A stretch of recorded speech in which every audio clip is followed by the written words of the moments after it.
This is TLV1.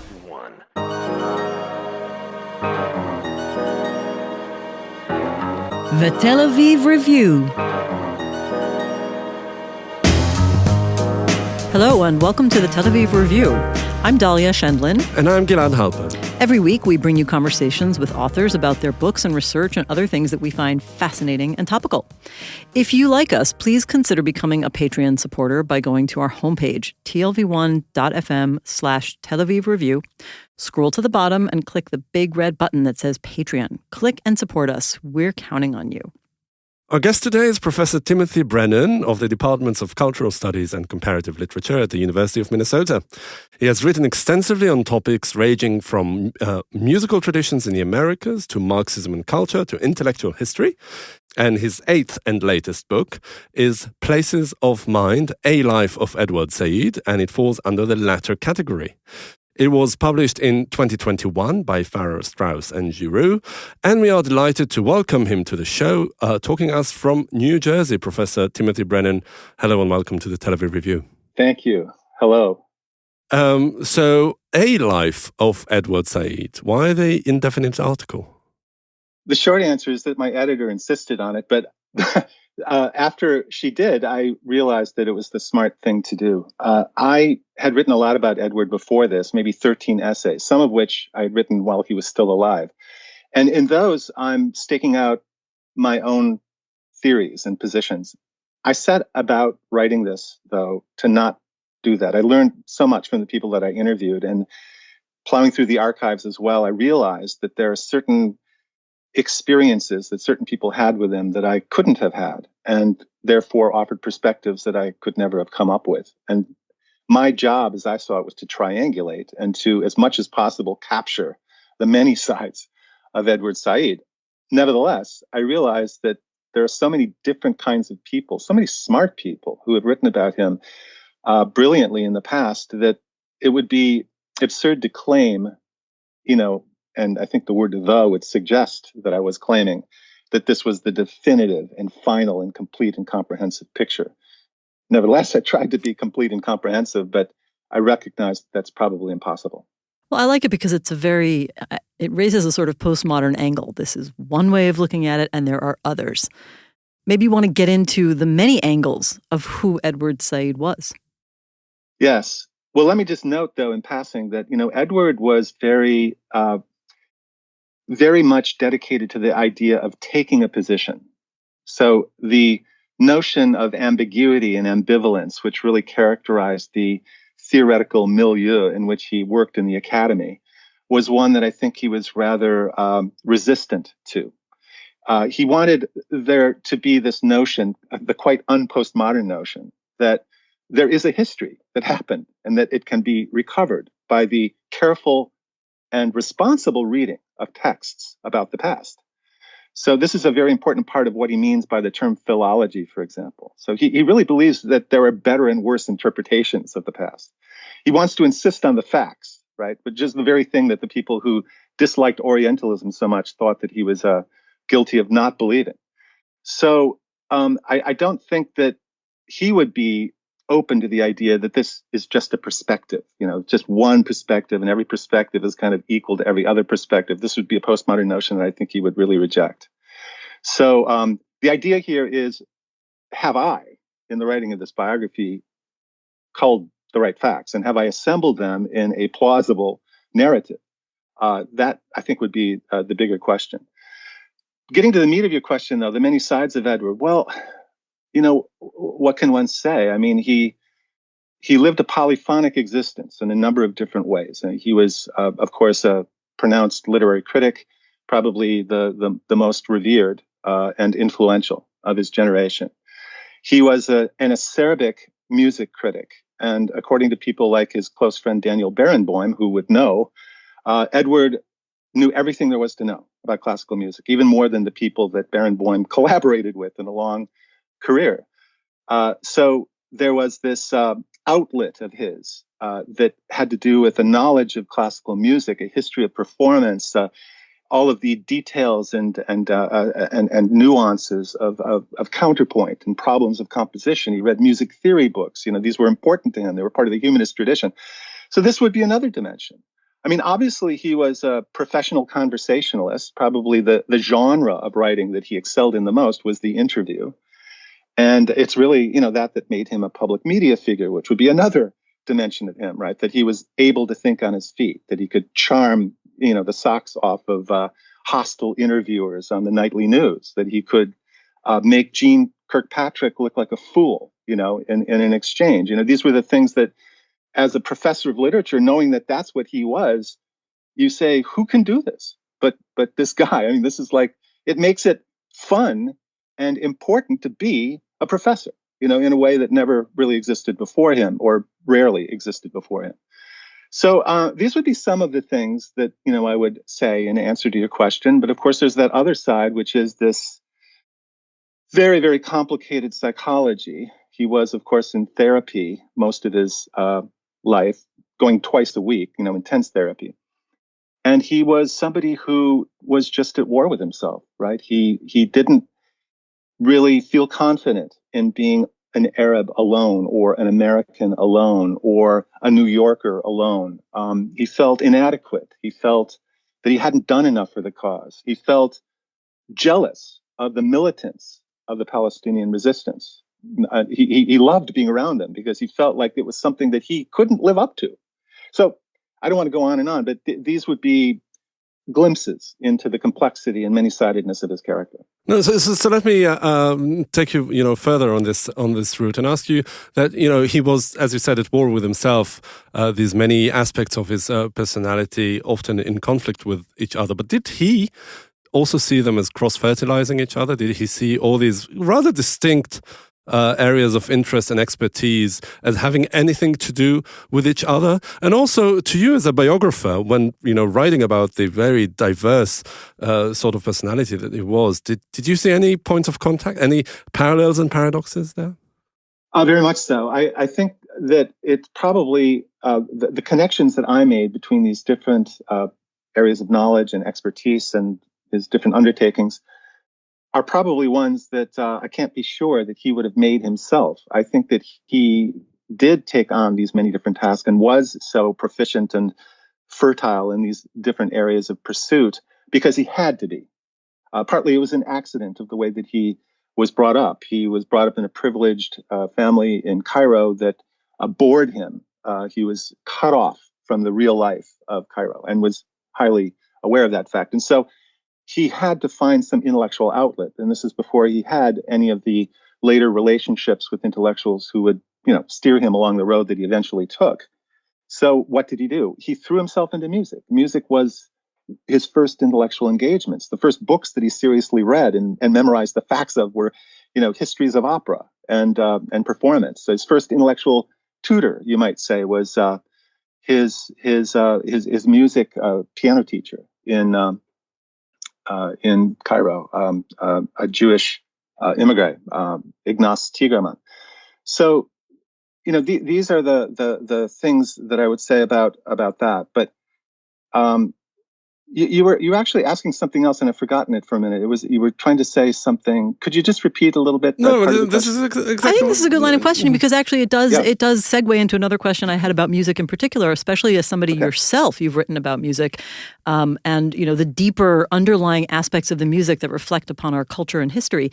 What about how his musical choices, taste, performance reflect on his intellectual and cultural and personal, personality in his life? Can you expand on that? Yeah, again, there's this really obvious contradiction in the sense that he, very much in the way that he was careful in the public sphere to not offend in certain instances, which might be a surprise to some of the listeners who would think of him as a rather angry intellectual who was polemically involved very often. But he's actually characterized, I think, more by mollifying indirection, right? So it was that his choices in music when he performed were quite conventional. I mean, he loved Mozart and Schumann and he played, when he played publicly, Brahms, which is kind of curious because he didn't like the music of Brahms. But So there's nothing sort of, I don't know, experimental, nothing sort of out of the ordinary, nothing intellectually engaging, I think. And not even terribly Middle play. Eastern, right? Didn't you write that he actually wasn't, enormously committed to Arab music? Well, that's putting it mildly. He hated Arab music. I mean, for the most part. I'm just mollifying. Mollifying, right. Well, he wasn't actually, he didn't pull any punches when it came to admitting that he, found popular musical vocalists like Kulthum, like wailing. It sounded like wailing to him. He couldn't understand it. He asked his friends who did enjoy it what was in it. He couldn't get it aesthetically. But, one thing I found in digging through all of his musical tapes and CDs is that he had quite a collection of Arab popular music. So, for example, the Palestinian folk singer Marcel Khalife is somebody that he listened quite a lot to. It's kind of interesting that he didn't write about that, but I think he probably would have found that music really, really interesting, and did, in fact. I mean, circumstantial evidence suggests that he did.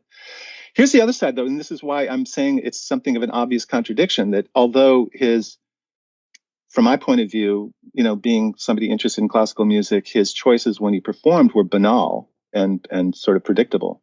He loved listening to much more experimental music.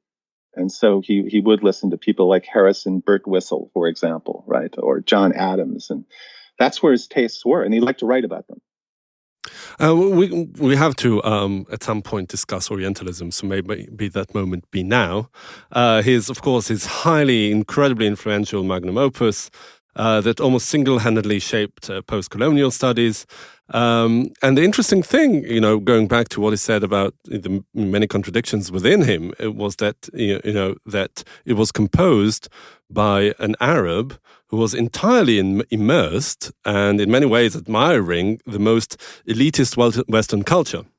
And also the fact that, as you mentioned before, he was also socially somewhat of an old school liberal, rather than, couldn't be further removed from the people who later engaged with his work. Is this a paradox in your sense, or does it really, looking at it as his biographer, it makes perfect sense that it actually came from someone like him? Can I just add to that, elaborate on that question just for a second? I mean, is it a paradox, or is it natural that somebody with an insider, outsider, dispossessed, dislocated kind of person would come up with that kind of critique?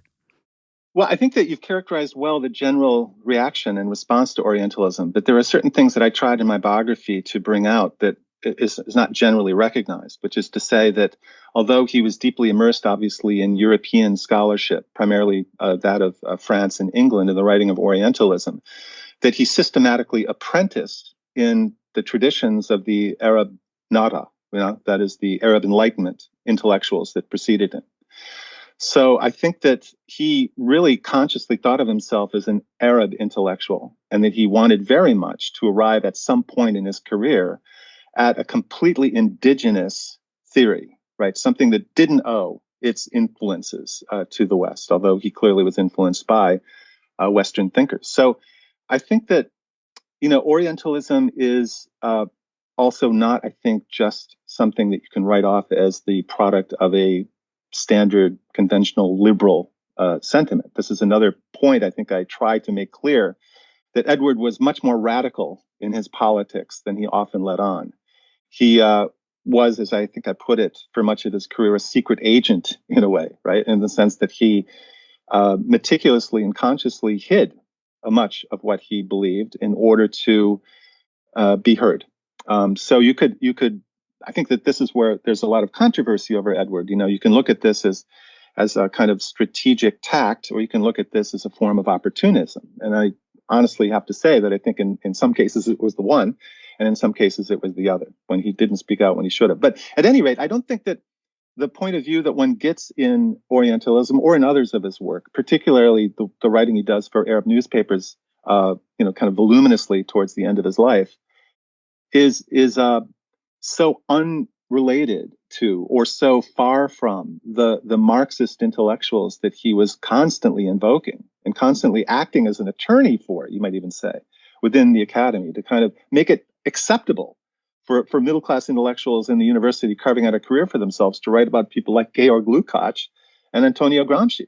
So and like I said, he was much more automatically in tune with and aligned with the far radicals of the Palestinian movement, like Shafia al-Hout, for example, right? Like a revolutionary who he calls a dashing figure.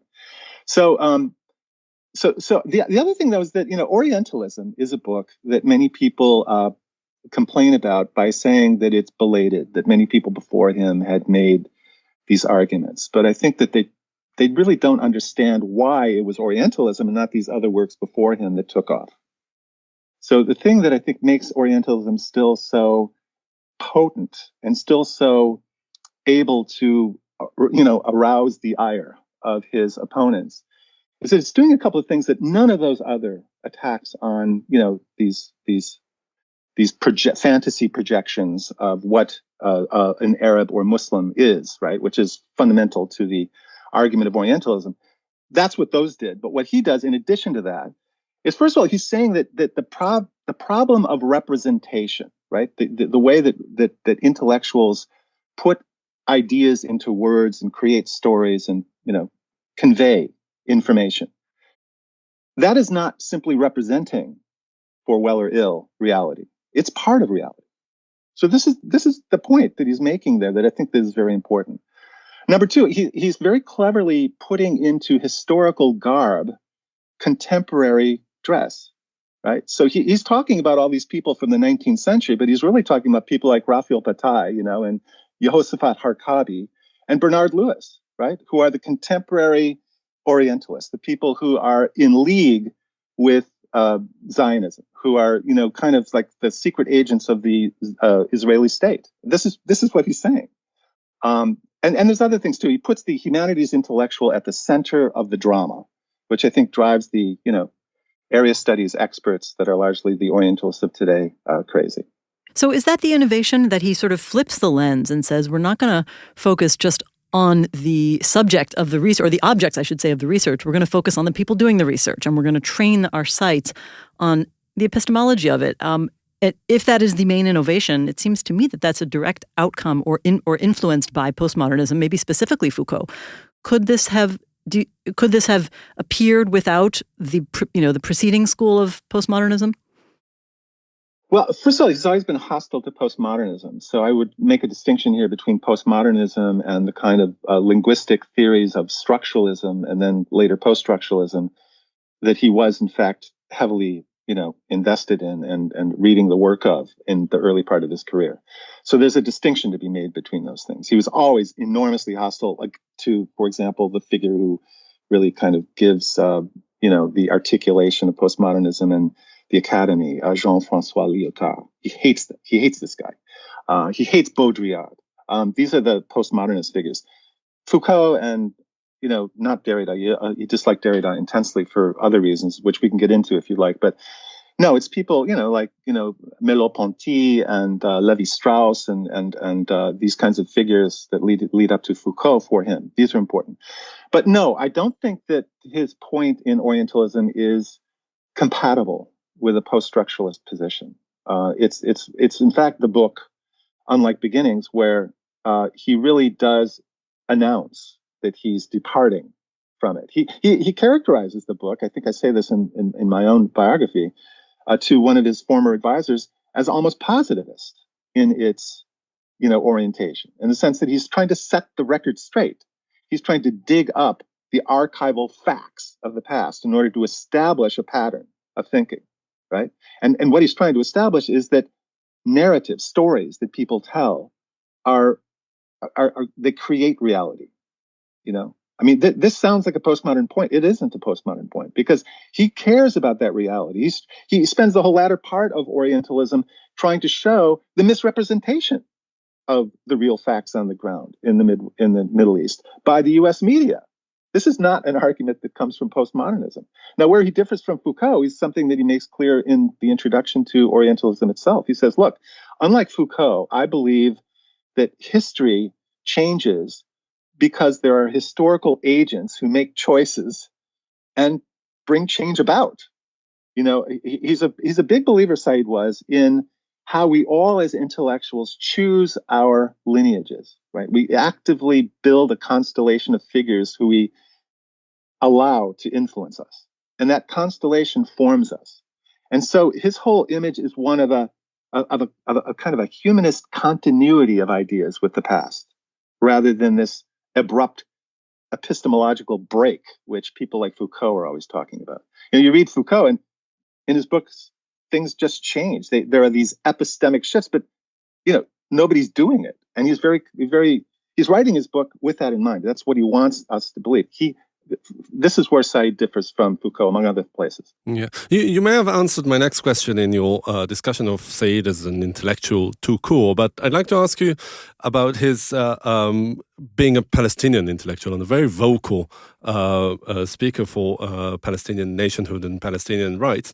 And I'd like to ask you, what do you think compelled him to engage so vociferously with this issue? Because I would expect someone like him, and still an Arab immigrant to America, to enjoy, his cushy professorship at Columbia and not rock the boat. Yet he was anything but not rocking the boat, and it's twice as striking, especially at the time in the 1970s and 1980s, that siding with the PLO was almost tantamount to siding with ISIS today, right? There were just a bunch of terrorists in pickup trucks, not, the statesmen that they later became. What do you think drove him in that direction?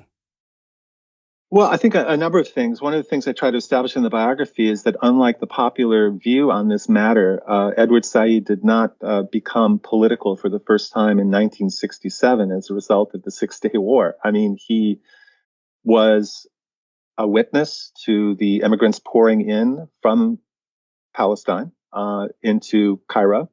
His aunt was heavily involved in relief work for them, so he saw the human misery and he saw it up close. Okay, there's that. He was very aware, as he says in his memoir and in a number of other places, when he came to the United States at the age of 15 to finish his schooling, that being Arab in the United States, particularly because the United States was, kind of the official aider and abetter of the Israeli state, that he was thought of in a certain way. He was very, very conscious of how people perceived him as being kind of inherently terroristic because he happened to be Arab. And of course, they assumed he was Muslim because aren't all Arabs Muslims, even though he was an Anglican, So these would be other things that stuck in his craw. But of course, he's an intellectual and he studied and he understood what that history of formation of the state of Israel was in all of its brutality. And he wanted to speak out against that no matter what it cost. And I think that is where Edward was the bravest. He did, in fact, take a big risk, as you say, to humanize the PLO.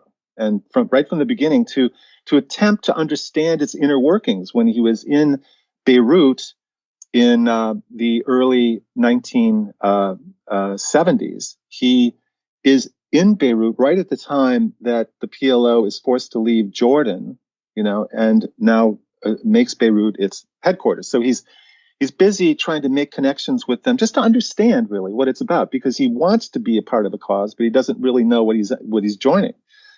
His letters home about the PLO are very, very critical of the PLO, but they're critical from the left, not from the right. They're critical because the PLO is too interested in symbolic gestures rather than actual organizing, right? They don't call defeat by its proper name. They don't really internalize what happens when something, devastating to their cause has taken place. They pretend like it's nothing. It can be overridden by sheer rhetorical bravado, So that's so he has this critical view towards the PLO, but he has no doubt whatsoever that the official position to take is, look, this is the organization that has managed to unify all the little grouplets and sects of the Palestinian movement. So for well or ill, this is the movement. And the only way for an independent state, a Palestinian state, to be founded is under the leadership of the PLO. And I think that's also the reason that, apart from his personal affection for Arafat, that he is extremely loyal to the leadership of Arafat. And he wants to tell the American public that this Arafat that they think exists is not the person that he knew.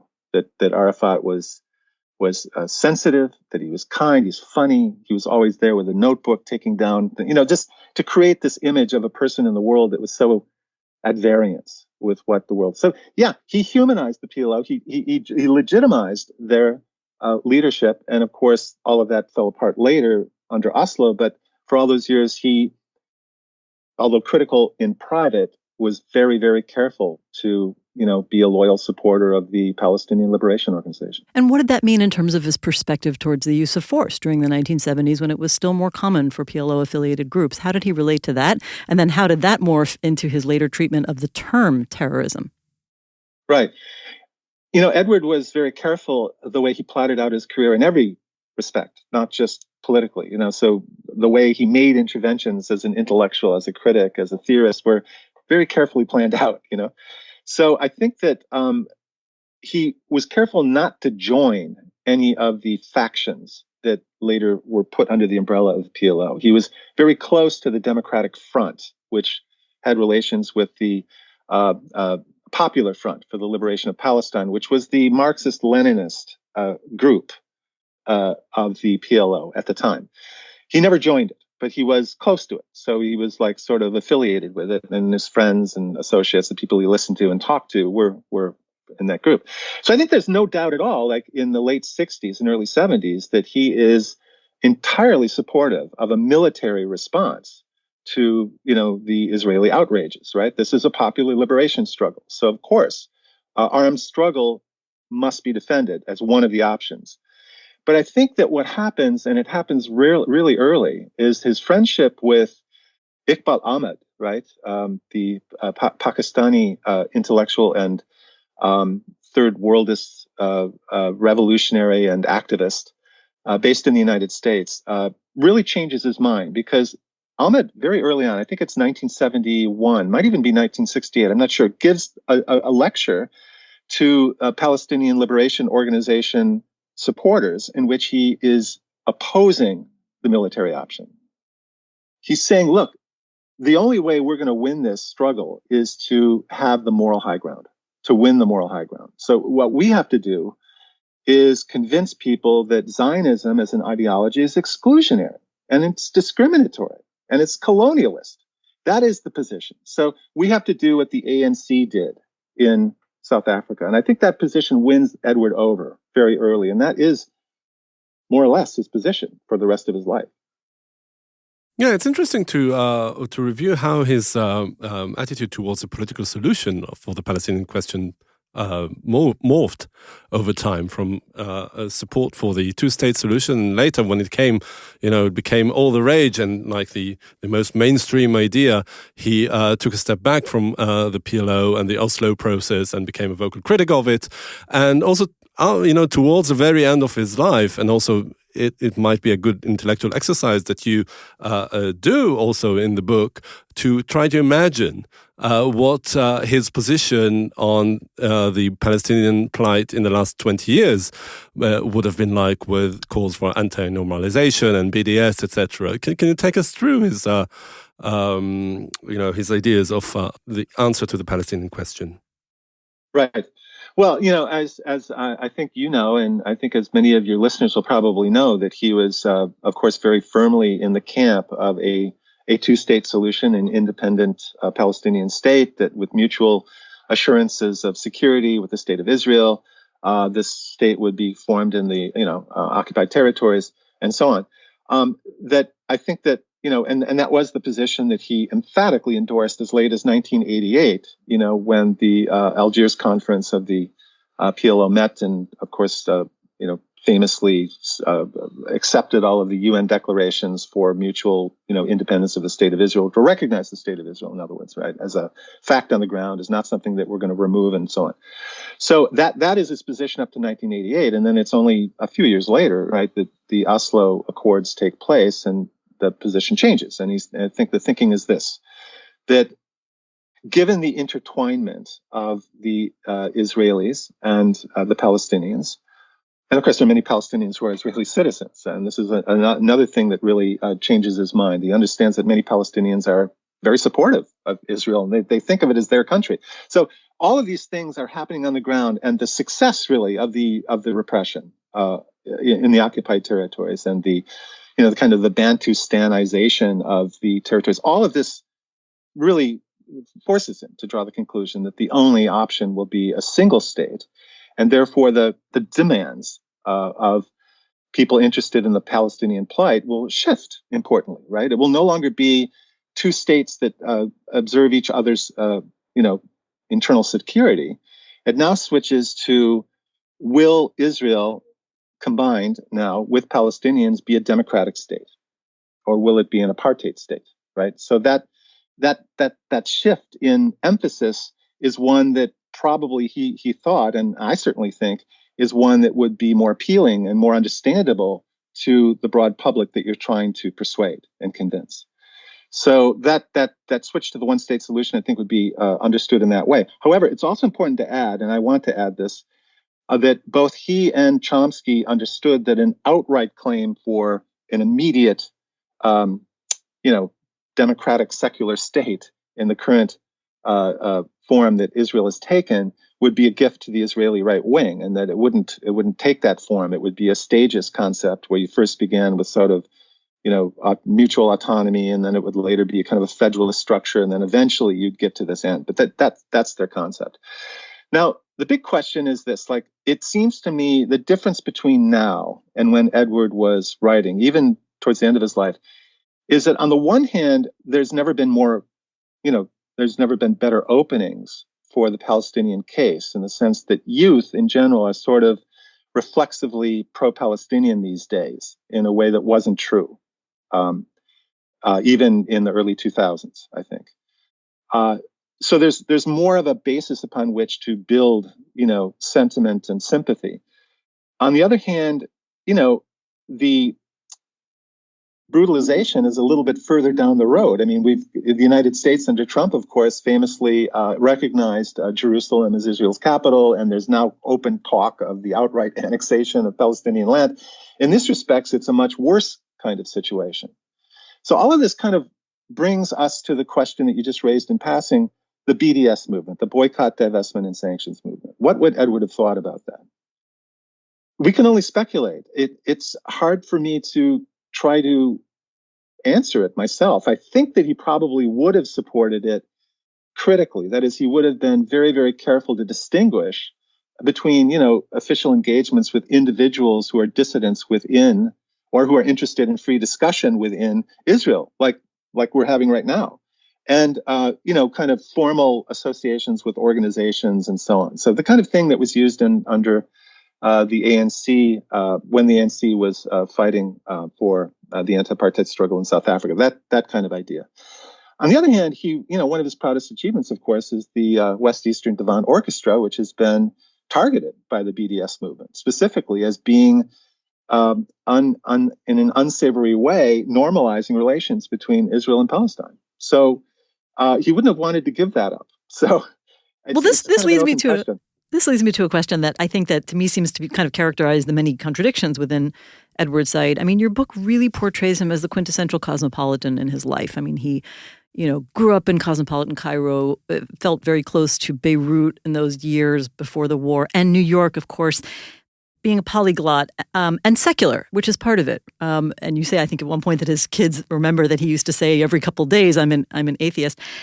In a land, dealing with a land, both Palestinians and Israelis, that, in societies that are fundamentally tribal, religious, and maybe it was ultimately a project destined to fail, that this region could ever be tempered by that kind of cosmopolitanism. What do you think of that? Well, we have to be sober and admit that that's a possibility. I think it would be wrong not to. On the other hand, I think that, pessimism of the intellect, right? Optimism of the will. It's necessary in order to be whole, to be integral as a human being and as an intellectual, not to strive for something more and better.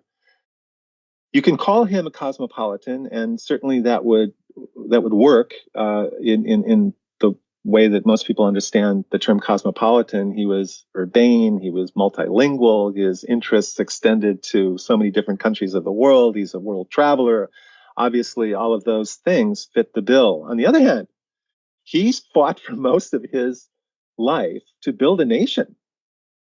He wanted to see the creation of a Palestinian state. To me, that would alone disqualify him from being a cosmopolitan, which, of course, wants to transcend nationhood. So I'd rather see him as a generalist intellectual with unquenchable appetites that extend into all reaches of experience, and an internationalist rather than a cosmopolitan. Okay, but what you what I- described sounds so much like some of the liberal Zionist thinkers. They want to be both universal and build a nation. Is he just a parallel to that? In a way, yeah, I think that's true. And he certainly recognized that about some of the, cosmopolitan Israeli thinkers and writers, who, of course, he collaborated with in many ways. Didn't he call throughout his himself the career. last Jewish intellectual or something like that? He did, right. He did twice. But the one that probably is the most notable is in an interview with, or not an interview, in an event with Ari Shavit. Okay, so yeah, and I think that, what he was saying there, of course, it was a provocation. It was it was humorous, but not completely provocation. I think that kind of there's a, what is it, sort of Semitic solidarity, right? That there's different ways in which Semites in various ways have been discriminated against in the West, and that it's the Arabs who are primarily so now, not exclusively, but primarily. With little support. So there's part of that going on. But more than anything, I think he's saying, look, you, Ari Shavit, are at this moment saying that we should forget about the past, right? And yet that violates everything that people in the founding of the State of Israel said that they supported, right? Never forget. Let's not forget what happened to the Jews in the Holocaust, right? So how can you be making this kind of argument now? It's as though you are undermining your own moral authority. It's as though you've lost and don't know it. Whereas we are picking up the baton, as it were, of these great nonconformist Jewish intellectuals of the past, like, Spinoza and Chomsky and Isaac Deutscher, and, these figures who have this incredible, track record of supporting universal justice and standing bravely against authority, and that's what Shavit was disavowing. The interesting thing about Said is that he's still to this day very widely known, greatly discussed, greatly respected in among the general public and also in scholarly circles. He really, managed to win both crowds, which very few people do. Almost 20 years after his death, almost half a century after the peak of his intellectual influence. What do you think is really the secret of his enduring success? Boy, one of the reasons I took on the biographies is I wanted to figure that out, because I've spent my whole life trying to figure that out. He was a close friend, and he was somebody that I watched, as an advisee. I wrote my dissertation under him, so I had this intimate intellectual tie to him as well. I taught his classes when he was out of town. He'd asked me to do that. Had scotches with him in his house. That kind of thing. I always would sit there and just sort of go, he always seems to be making the right decisions at the right time. He always seems to be able to read the crowd. I saw him once when he always told me never give a talk without writing it out, because then people, when they say you said something later, you can always point to your text and say, no, I didn't. Here's what I read. But I saw him go before Arab businessman towards the end of his career. He was ravaged by cancer, and he stood up there and he looked out at the crowd and he realized that his written comments weren't going to work. And he put it down, and he knew exactly what to say to them, exactly how to say it to them. So that's one way in which I would say it. But I think it's that he, first of all, of course, he's handsome, he's charming, he is funny. But he also is somebody who is not dangerous in any obvious way. Okay? That is, he is a person who builds his professional home as a professor of literature, right? And what, in the end, could be more, timid and, vanilla than that? I mean, who cares what somebody who, reads a lot and has no particular, material stake in the outcome of what he's learning, who roves wildly and without direction in order to just simply understand everything that he doesn't, that's the thing that he's projecting as the general intellectual. That's what he is. He's just curious. He's hungry. And so he actually attains a certain kind of authority by not being allied with a specialization or a professional guild, or so he's something for everyone because he, in fact, is open to everyone. And I think that's part of it. We really have to end, so I'm going to ask you to try to see if you can come up with a short answer to a complicated question. You dedicate the book to the Palestinian people. What do you think would be Edward Said's words to the Palestinian people today if he could say one thing? Keep fighting. That was short. It was. Professor Timothy Brennan, author of the newly published biography of Edward Said, Places of Mind, A Life of Edward Said. Thank you very much for joining us today. Thank you for having me. And also big thanks to Ariel Cohen, our producer, and to Itai Shalem, the manager of TLV1 Studios. And now we've got a request because many or most of you listen to us on the Apple Podcasts app, and we would like to ask you to please write us a review of any kind, good, bad, ugly, whatever. You too can support us by going to our website and subscribing onto our Patreon campaign. Please check out our archive. It has well over 600 interviews. Like us on Facebook, follow me and Dalia and the podcast on Twitter, and of course, join us again next week for another edition of the Tel Aviv Review. And until then, from Dalia and from me, goodbye.